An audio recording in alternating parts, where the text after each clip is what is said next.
Perang fisabilillah selalu didengungkan, berperang atau mati syahid di jalan Allah. Allahu Akbar. Assalamualaikum.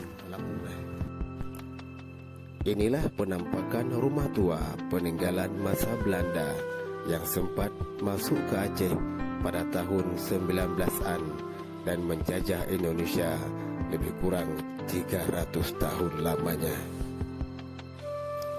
Namun sejarah mencatat bahwa Belanda belum sempat menjajah Aceh karena hanya Aceh saja yang tidak pernah menyerahkan kedaulatannya kepada Belanda. Pada masa itu Aceh masih merupakan sebuah negara sebelum tahun 45. Walaupun demikian, Belanda sempat menduduki wilayah Aceh, khususnya di wilayah-wilayah perkotaan saja, serta mendirikan bangunan pusat komando militer mereka.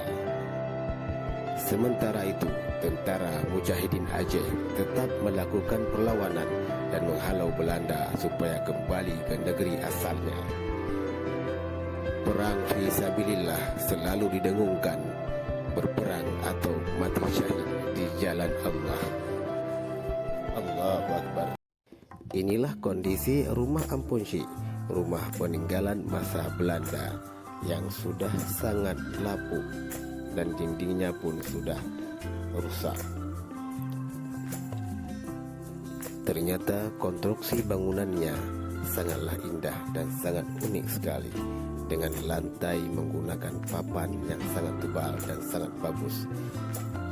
Selama ini rumah ini belum pernah dipermak dan juga belum pernah direhab kembali oleh pemiliknya.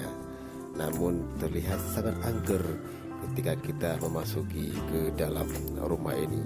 Saya sendiri juga tidak berani masuk karena datang sendiri ke tempat ini. Bila kita tilik dari luar, bangunannya sangatlah terlihat masih kokoh dan masih sangat kuat, dan masih layak untuk direnovasi dan direhabilitasi oleh pemiliknya. Konon katanya, kabar yang saya dapatkan dari masyarakat sekitar bahwa dahulunya di sini banyak terdengar suara-suara yang aneh dan hal-hal yang mengerikan. Namun pada hari ini saya sendiri datang kemari mencoba untuk menilik dan menelusuri apakah yang sebenarnya yang ada di tempat ini.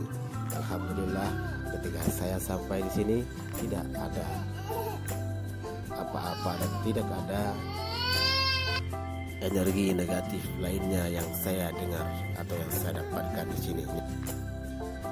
Namun saya ke sini hanya terpana dengan kondisi bangunan yang seperti ini, yang saya lihat masih sangat baik dan sangat kokoh, dan juga melihat konstruksi dinding dan juga lantai yang sudah rusak, dan juga atapnya yang sudah bocor serta rusak berat. Apapun kisah dan ceritanya, kita sangat mengharapkan rumah ini bisa dijadikan sebagai monumen atau situs sejarah, sebagai pendidikan buat anak-anak kita masa hadapan.